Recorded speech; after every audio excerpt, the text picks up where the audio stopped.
2, 1. Boom.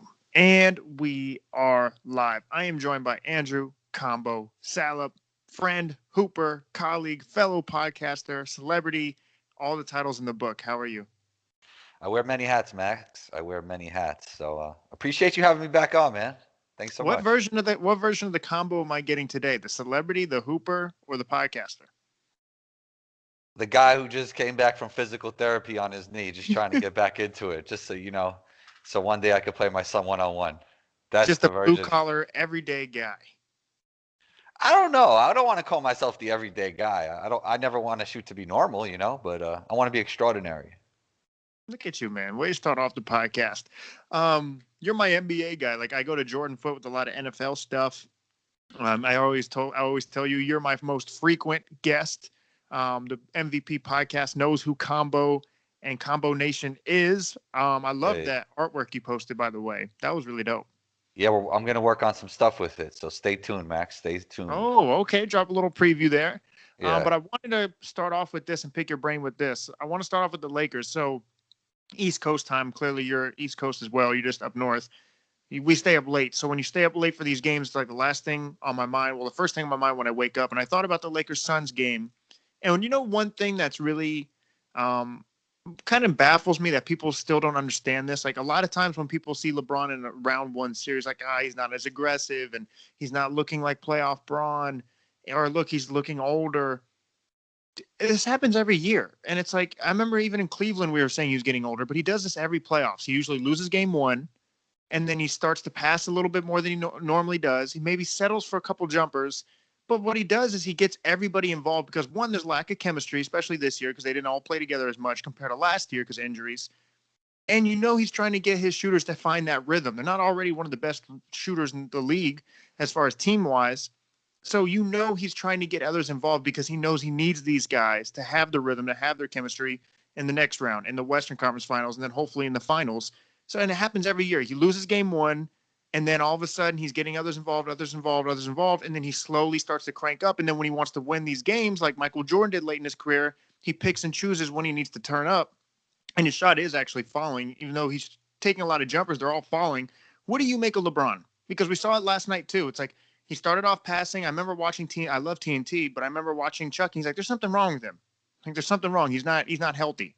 And then all of a sudden, that second half, he just turns up and takes over the game. Yeah, I just recorded a podcast. We recorded it right before game two, and it was after game one when there was, a lot of overreaction. And at the end of the podcast before game two started, I said, I still think the Lakers are going to win it all. But yeah, I mean, LeBron's all about winning the war. He's not as much about winning the battles, even though you have to win those battles to win the war. But you need to win 4 of them in each series, right? But yeah, I mean, look, to me, it looks like he wasn't as engaged. He didn't look as explosive that first game. AD didn't look as engaged as well that first game, right? And we've seen this all before. We've seen this movie before. And last year it happened, and this year it happened again. And then now it's like every game we're gonna there's like an overreaction, right? That's just what playoff basketball is all about. But we know he's looking at things in the long term and not in the short term. Right. And that's why I know I have some crazy analogies, but that's why I said he's like AC. And in Florida, when the AC goes out in the car or in the house, it's the first thing you talk about. You don't care what else you have on your schedule. You're not driving with no AC, and you're not going to sleep without AC. So it's the first thing you notice. It's like the moment he has a bad game, the moment he has a bad quarter, the moment he shows some type of sign of age, it's like the first thing we talk about. But then it's like, okay, everyone take a breath. Here's LeBron. He just made Jay Crowder look like another player. And what do you make of this Lakers team with Anthony Davis? I think it was Jim Jackson last night made a really good point. And as far as Anthony Davis needing to be the best player on the team, LeBron's the most important player. What are you expecting from AD? Because he's coming off an injury, clearly didn't have his rhythm right. It seems like he's starting to find his groove now, another 30-point performance. Do you believe he will have this consistency as the playoffs go on, or are you expecting him to have some of those games where it's like, yeah, he's just off? I think the consistency will get better and better. And shouts to Jim Jackson. He's really good at his job. I really enjoy his work. Yeah, for sure. Yeah, I think he's going to get better. And I just think he's part of that Lakers team defense, which is so great, man. They really lock in on defense. And that's what people don't often talk about. We see that AD was carrying them last night. He's been carrying them. I mean, LeBron is always the most important player on the team, but AD has been that guy who's been stat stuffing, right? Yeah. In terms of points. So yeah, I think he's going to get more and more consistent, and I think it'll tick people off because AD didn't come into the season in great shape. He just wasn't in great shape. He wasn't engaged, and for them to be able to turn it on like this, I don't think people are going to be happy about it when they win the championship. I know, and that's what's hilarious about it. Yeah. And now let's flip the script on the Phoenix Suns. So they're down 2-1. Clearly, the Lakers are in the driver's seat. Next game is in LA, so they can go up 3-1. There's clearly some type of nerve damage with Chris Paul's shoulder. Like, there's just the only way to, and then for him to, as the competitor that he is, to miss key prime minutes late in games, there's clearly something wrong. Do you think this is something that we don't really know too much. Phoenix hasn't released too much. So I heard it's a stinger. I never had a stinger, I don't think. Neither have I. Maybe I have or didn't use that terminology. Yeah, right. I played a long time, so maybe I did have it. I just didn't know it was a stinger maybe, but do you know what that is exactly? I just know that some type of nerve damage because when you see him, that sounds like it's because when you see him dribble the ball and you kept losing it on his right hand, it's almost like his right arm just kind of lost control. That's not muscular. I feel like that's nerve. Now, do you think it will get better because there's more games? So obviously more time has passed since the prior injury in game 1, or do you think it's just something that's going to affect him all series? Well, he seemed okay in the very beginning of yesterday's game, right? And then it just didn't seem like he had it. It's really unfortunate because they had such a great season and they did all the right things and they played winning basketball and Devin Booker was playing great. And even though I would disagree, some would have Chris Paul as this year's MVP.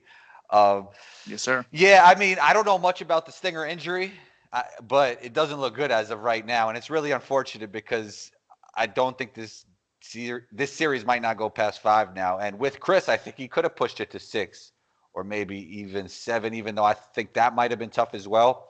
But it just would have been a more competitive series if Chris Paul was 100%, and it doesn't look like it's getting that way. Now, are the Lakers, say they hypothetically win this series, which we both believe they will, are they scheduled to play the winner of Portland and Denver or Utah and Memphis? They are scheduled. Now I'm drawing a blank right now. I want to say Utah. Well, they're 2-7, so they're 2-7, so they won't play. They won't play. Wait, that would be because Utah the first seed. Oh yeah, 1-8 would be on the opposite side, right? Yeah. 2-7 and 1-8 would be on the opposite sides of each other. Yeah. So yeah, I'm drawing a blank right now. I want to say it'd be Portland or Denver. Okay. Either way, what I was saying is I think it gets easier for them until the finals. Like, I think this was the hardest matchup for them to have, and they had it in round 1. And so I feel like this is such a great way for them to start the postseason because they had no choice but to turn it on now. Do you see them gentlemen sweeping Phoenix now? Yeah, I do see them gentlemen sweeping Phoenix, and I think they would have to play Portland, Denver in this. Yeah. From what I remember. Yeah. And I think those are easier matchups for them than Phoenix is. Oh, yeah. I mean, Denver with Jamal Murray would have been tougher, but yeah, I think this version of Denver won't be as tough. But I mean, their defense is too good, man. The Lakers, that's what it is. Their defensive baseline is so high, so they'll be able to keep them at bay. Denver's offense at bay, and they don't have anybody that could guard AD down there. And and you know what LeBron does. And I know people make fun of Mark for being slow, like he's very slow, but he's a defensive player of the year, former defensive player of the year. He has defensive IQ. And he has championship DNA. So when you just have an accumulation of those guys, it just works. Now I want to go to the other side of town with the Clippers. Before we dive into what they're doing wrong, I want to talk about what the Mavs are doing right. I think I know you're high on Luka. I believe he's the next face of the NBA, like on historical track. The beginning of his career is just ridiculous. In year 3, did you see them being up 2-0? Like, realistically, did you see it going this way? No, I didn't. I mean, I was on your podcast. I didn't see this going this way. But Luke is just too much in the pick and roll. He makes all the right decisions. He's a mismatch problem for everybody. I would put Paul George on him this series if I was the. Why haven't either one of them said, you know what, I'm guarding this guy? Yeah, it has to happen now. I mean, I don't think there's any way around it. And I would go Paul George over Kawhi because I think he's a little bit better going over screens than Kawhi. He stays skinny and gets around him. So I would go that direction. I don't know why, man. I mean, look, we always rave about how these guys are the best two-way players in the league, and then I don't understand it at all. But I don't like Luka is so skilled and he plays at his own pace. I don't know how much it would really do. He always makes the right pass. He can still see over those guys. I mean, those guys have pretty good size, but it's not like they're bigger than him. He's a So problem solver. It's like when the defense throws one thing, he finds out how to break it down and dissect it. yeah, Now, and because he's always playing at his own pace, so he's never rushed. Yeah, yeah, can't rush him. It's absolutely insane. Now, do you think they sweep the Clippers? So we're recording. What is it? Today's Friday morning, so that's Game 3 is tonight. I don't think so. I don't think they'll sweep this. I don't think they'll sweep. They're gonna have to win one game with those two guys. I believe that they won't get swept with Kawhi and PG. But is it over? Yeah, I think the Mavs will end up winning because it's so tough because it was Mavs were playing away. Yeah. So that's really. So when you win two at home, I mean that's one story. But when you win two away and then you go back home, that's pretty tough. I said the winner of Clips Mavs will end up making the Western Conference Finals, and the winner of Lakers Phoenix will end up making the Western Conference Finals. I believe Luka goes to the Western Conference Finals now. That would be great. I would love to see that. Yeah, I would love to see that. I mean, KP would really have to step up to make that a series, I think. I'm about to say, how good is this Mavs team? Like, obviously, we know how good Luka is special, but is it just because the shooters are knocking down their shots, or is it just happen to be a really well-balanced team? Yeah, I mean, you might think. I mean, some would say they're going to regress to the mean, like they're not Jalen Brunson and Tim Hardaway Jr. won't be shooting like this for the rest of the playoffs. But we'll see, man. If they keep that shooting up, they'll be really tough. But yeah, some would say that they would regress to the mean, and then they'd probably end up losing a few games, and then you could crowd Luka more when there's no space with those shooters. So I mean, that's changing everything. Those guys like Jalen Brunson and Tim Hardaway Jr. knocking down all those shots. So you're right. I mean, I think that's a key. Those guys got to knock down shots to keep the spacing up and to give Luka his space to operate. Now, I think this paves the way for a free agent to want to go there. Like I've always asked, I asked Ryan Holland this. I had him on last podcast. That was a good pod. I tuned in. I appreciate it, man. Yeah. And I was like, well, yeah, why aren't they a free agent destination? Why haven't they been? It's Dallas, no state tax, Mark Cuban, good coach. You had Dirk, and he talked about because there was an elite wing, but now you have that. I think now that you have that culture, not that it wasn't a bad culture. There just wasn't a lot of success, not as much winning. Now that you're getting the winning, you have one of the best young players, the best young player in the game. Do you think that they land, because this is a huge free agency offseason, do you think they land a big star now? That'd be great. And then if they would have another big star and then KP could play like how we know KP can, that would be a really tough team. And I think they would end up being title favorites, as the Lakers will eventually. I mean, you would think that they would regress, and with LeBron getting older, that eventually it's going to happen for them, that they're not going to be the same team that they are now. But you never know with LeBron, right?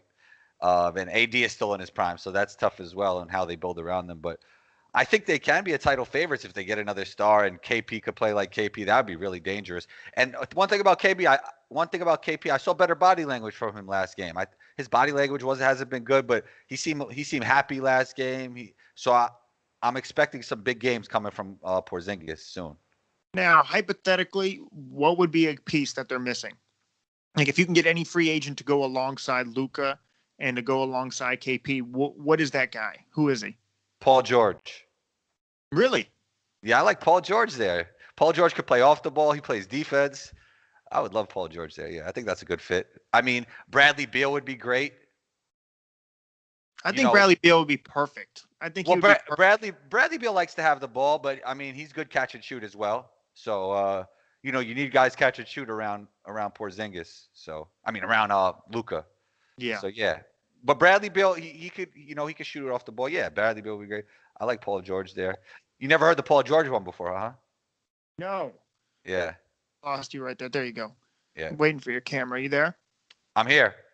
I didn't change anything. Okay, cool. So that leads us to the Clippers. What does this mean for? Okay, let's say the Clippers lose. Maybe let's just say they win Game 3, but they lose the series.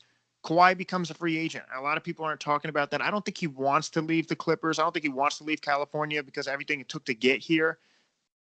But what do you think happens? Because he becomes a free agent. They just fired Doc Rivers. They got Ty. Well, yeah, they get Ty Lue. What happens to Clip? What do you do? What does Jerry West do? I think Kawhi stays. Where would he want to go? New York? Well, a lot of people say New York or Miami. Or I've seen something about Golden State. Like I've seen a couple different ones. I think the Knicks could make more sense than Miami. Miami looks like they're on their way down right now. So I don't know if Kawhi would want to go there, but him and Jimmy would be a tough. With Bam?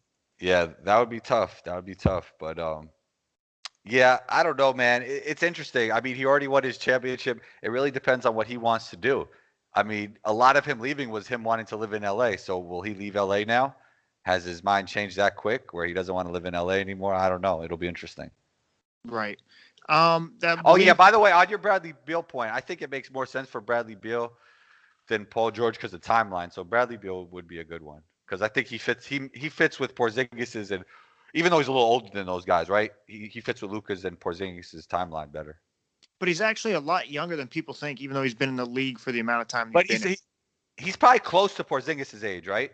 Yeah, they're probably close. And then Luka's younger than them, but yeah, Luka's 22. That'll be 23. He's literally I'm a little bit older than Luka, which is insane. Yeah. It's insane. Makes me. What am I doing with my life, Combo? This guy. I don't know. I know Luka can't podcast like you. I know that for a fact. That's true. You know what I mean? I appreciate that. Before we go over to the East, I want to ask you, how do you foresee Denver and Portland going? What do you make of Ja and the Utah series? So we'll start off with Portland, Denver. They don't have Jamal Murray, but they seem like they're a better, more cohesive unit. What do you make of that series? Shout out to my guy Eric Sanchez. I was on his podcast talking about this. I mean, Portland's defense just isn't enough, and I think everybody knew that. As great as that backcourt is, when one of those guys gets stuck in help, I mean, it's just tough, and there's two of them out there. So, I mean, they're small. You know, those two guys are small when on the defensive end. And, you know, Carmelo's an all-time great scorer, and he was never the top defensive guy in the league, and now he's a little bit older. You know, it's tough. It's tough for him as well. Cantor, we know his issues in the playoffs. Nurkic is probably not the most versatile big. I mean, I just think they have problems on defense, and I said that before this series, and I think that problem is not going away, and that's the reason for their struggles right now. Right. No, I agree. And I think that's honestly been what's hindering them this whole time. We're not questioning Dame's talent or their offense; it's just always been yeah. You could have like one guy who's a liability. It's hard when you have, and not saying they're all straight liabilities, but it's hard when you don't have like at least 3 or 4 plus defenders on the floor, you know? Yeah, absolutely. Ja Morant goes for 47 points. They lose. It's kind of hard to beat a team when everyone scores in double digits for Utah. Donovan comes back, looked like he didn't miss a beat. What do you make of that series? What do you make of Ja's emergence? I always say careers defined by moments. Like I would take Zion over Ja just because of the pure freak of nature. You can't build another Zion, but Ja has, in his defense, I hate to just compare them because I think they're both great, but he has a moment. He has a moment against Golden State, and now he's having a moment against Utah. What do you make of his emergence? Ja is made of what it takes to be a winner, and he is a winner, and he makes his teammates better. He has the it factor. In my opinion, he's a star. I was on Twitter Spaces last Friday, and I said he was a star, and many didn't agree with me. But and that was during the Ja game against Steph. Actually, that Twitter Spaces that feels like years ago. That was only last Friday. That's crazy, right? I know, right? Yeah. So but I always felt that Ja was a star, and he's just incredible. Like what he did with that team last year with injuries, and dragged them through to the playoffs. I mean, he's one of those guys that uplifts the franchise. I talk about that a lot. Like, not say he's on these guys' level like Luka and LeBron, but he does have that effect where he just makes the franchise better. Chris Paul, and I think he will get better and better, and I think he's a star, and he will be a superstar.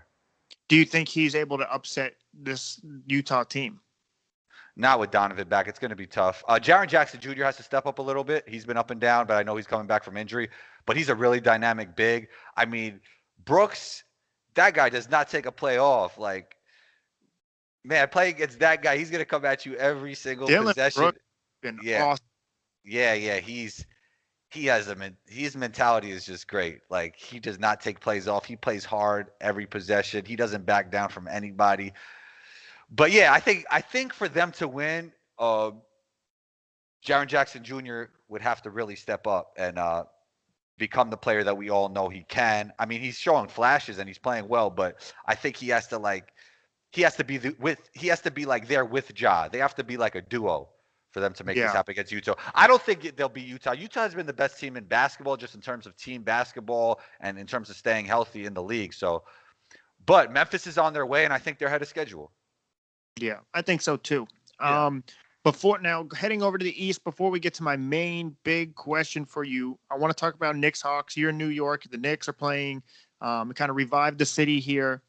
But I want to say, I think this is the form. Like, Trae Young is becoming a star.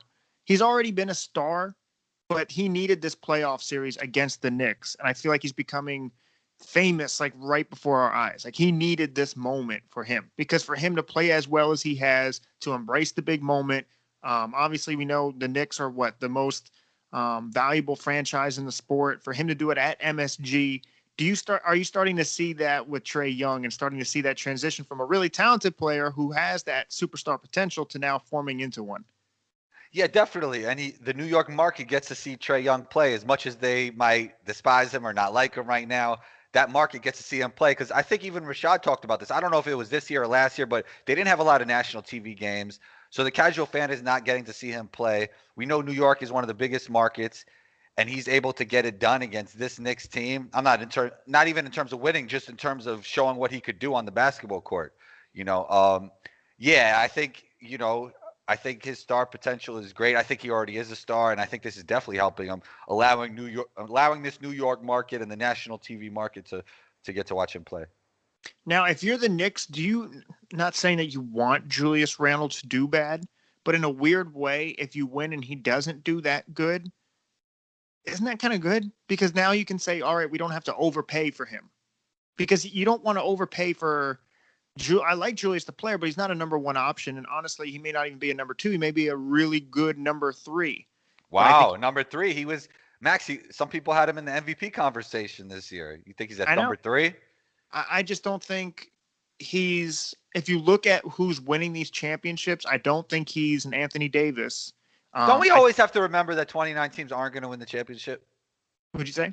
Don't we always have to remember that 29 teams aren't going to win the championship? Exactly. That's what I'm saying. So I think there's value in being like the best player on like a fifth best team or a fourth best team. Absolutely. But the Knicks are trying to win a championship. They are. Yeah. And so when you want to do that, it starts from the bottom up. It starts with those small decisions.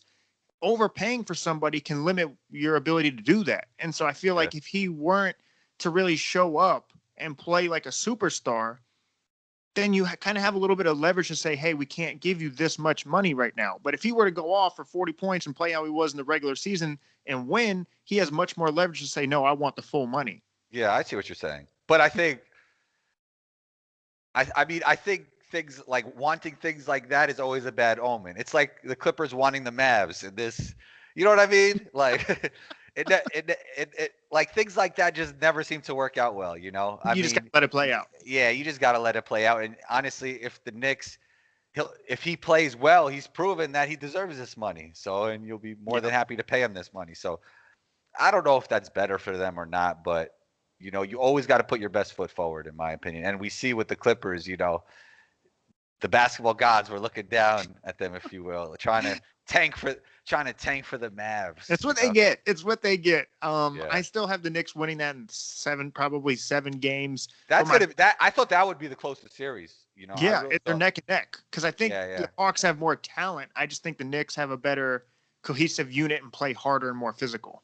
Yeah, and Atlanta isn't soft or anything. They're tough as well. No, I mean, they got some tough players. Bogdanovich is tough. Trae, he's not the greatest defender, but he got heart and he's tough. Draymond says he talks most trash in the league. That's funny. He's an interesting character. You got to enjoy what he did to the Knicks that first game, and who's talking now? What was he saying? What did he say? He was crowd. He's like, "Oh, the crowd's silent now." Yeah, I'm from New York, so I like that energy. I mean, I love that. I love that. Yeah, I love stuff like that's great. That's It awesome. looks like Philly is going to sweep their way to the second round. Brooklyn's going to sweep their way to the second round. Looks like Milwaukee's going to sweep their way to the second round. So with The Milwaukee sweep so much of a surprise, right? man, I thought it was going to go at least 5 or 6. I did not see it being a full on sweep. I thought if Miami was going to win any game and it was going to become a gentleman's sweep, it'd be game 3, and that was another blowout. And I was like, okay, yeah, they're just not the same. They're not on the same level as Milwaukee. No, Milwaukee got better in terms of roster construction with Drew Holiday and PJ Tucker. And Giannis, I mean, nobody was talking about him being MVP this year. And I've been critical of him in the past, but he has improved a little bit. Like, he has got a little bit better. That's my And whole problem with the MVP award combo. He has the yeah, same stats that he did last year. We're not even talking about him to be MVP this year. and he added some stuff to his game. He added a little bit, And he's not even in discussion. That's why the MVP award Yeah. kind of infuriates me a little bit, just a little bit. Yeah, it's interesting. Yeah, so they got better. I mean, Drew Holiday is, I know I say he's underrated. I guess if everybody's saying he's underrated, he's no longer underrated. But And he he's not is, he's underrated anymore. yeah, he's truly a difference maker on that court on both sides of the floor. He does everything on the court, man. He's just a winning player. Now, okay, so now this is my last question for you: is Milwaukee? We're going to get Milwaukee and Brooklyn. Honest, how do you see them matching up? How do you see that series going? I believe we both had Brooklyn and Lakers, but has anything changed since seeing the difference in this Milwaukee team this year compared to last year? Man, Milwaukee is really good. But one thing about Brooklyn, their defense looks a little bit better. Their defense looks a little bit better lately. I know it's against Boston with no Jaylen Brown, but I think Brooklyn takes that series still. And when you got guys like KD and Kyrie and Harden, I mean, that's not deep analysis. That's not a hot take, but I think they're the team that's going to win with that kind of talent. And their role players, are really playing well. They're playing well. And the defense looks a lot better than it did in the regular season. And they were good in the regular season. I mean, Steve Nash did an incredible job. And those veterans did an incredible job of, I remember Kyrie saying, we're all the coaches. But, that's not the truth. But those guys do have, their leadership has shown through. Like, you see James Harden coaching on the side when he was in his, regular attire. And, all those guys' leadership, it's showing through on the defensive end, and I really enjoy seeing them play improved team defense. So I think they'll win that series. I agree. I will say this, though. They're going to give Brooklyn some interesting issues. I mean, Brook Lopez is big and stretches the floor. Drew Holiday is a two-way player who can guard a Kyrie. Giannis obviously can match up with KD. I'm not saying he's going to lock him down, but obviously he's long, he's huge, he's athletic. Can anybody really guard Kyrie, though? I mean, I love Drew Holiday's defense, but Kyrie got more efficient this year too, along with all that skill he has, right? Yeah, 50, 40, 90. And I don't think you can guard any three of those players. I just think you can make it. And then if you can, you give it to KD, and he's just shooting over great defense. So what are you gonna do? That's what I'm saying. Yeah. Yeah. But I mean, they do have nobody to stop. Yeah. Giannis, like absolutely nobody's going to stop. That's true. No, interior defense is their biggest issue for sure. The Nets' biggest issue. Yeah. And then that leads us with Philly. They play the winner of Hawks, Knicks. We're going to wait until we see how that kind of forms with Hawks and Knicks. But Combo, I appreciate it. We needed this quick playoff basketball. I'm going to have you on for every round. Oh, man. Thanks so much for having me on the show. I saw you eating your protein this morning, using the powder. You've been working out. I've been working out as well. I hit the kettlebells for 45 minutes yesterday with some body weight stuff. I'm feeling good, Max. You know what I mean? I'm feeling good. You're aging like fine wine. You're getting better over time. But here's the thing. I always do a podcast with a hoodie. And so one time when I take it off, I'm going to look like The Rock. That's my goal. Ah, got you. No one sees the progress. And then when it does, it's like, Got you. Yeah, man, you're on your way, Max. You've been working. You put in the hard work. You'll see the results soon, man. I appreciate it, Combo. Where can they find you? Your podcast, your Instagram, your YouTube, your Twitter, anywhere. Where can they find you? You can find me on Instagram at 12combo. That's ONETWOCOMBO. Twitter is Combos Court. COMBOSCOURT. Combos Court Podcast. You could find me anywhere: Apple Podcasts, Spotify, iHeartRadio, YouTube, Combo TV. Hey, I've been adding the apostrophes everywhere. Have you noticed that, Max? It's Combos Court. Apostrophe S. Yeah, because you said, what's the difference in between the logos? Yeah. So I'm kind of in between. I'm in between. Oh, you didn't notice it was the apostrophe, did you? You didn't notice? I was like, you know what? I'm gonna come back to this one because I don't want to tell him I didn't notice. Yeah. How did you get the nickname Combo? This story is way too long, but I've had it since third grade. So Okay, it's a maybe next very time we'll skip for round two. yeah. It's nothing too interesting, you know. But people thought it was because maybe he's a combo guard or his handle combo. Like did he eat combos when he was a kid? Remember that snack? Like people always tried to guess my whole life what it meant, and all of them were far off. But I think it did fit me well on the basketball court as well. You know, I played a lot of positions, so I think I think it fit even in my basketball career, even though I had the nickname before. I don't know if it was before I started playing basketball, but pretty close to that time. It was in third You're grade. many hats. It makes sense. Combo. You're a combination Yeah, of a whole bunch of different. exactly. But I'm Andrew, here. Combo, Salop. I appreciate you coming on. Round two will be very interesting. Thank you for coming on. Yeah, and everybody share this episode, man. If you like Max's show, don't forget to rate, review, and subscribe to the MVP podcast with Max Van Auken. You're the best, Combo. Talk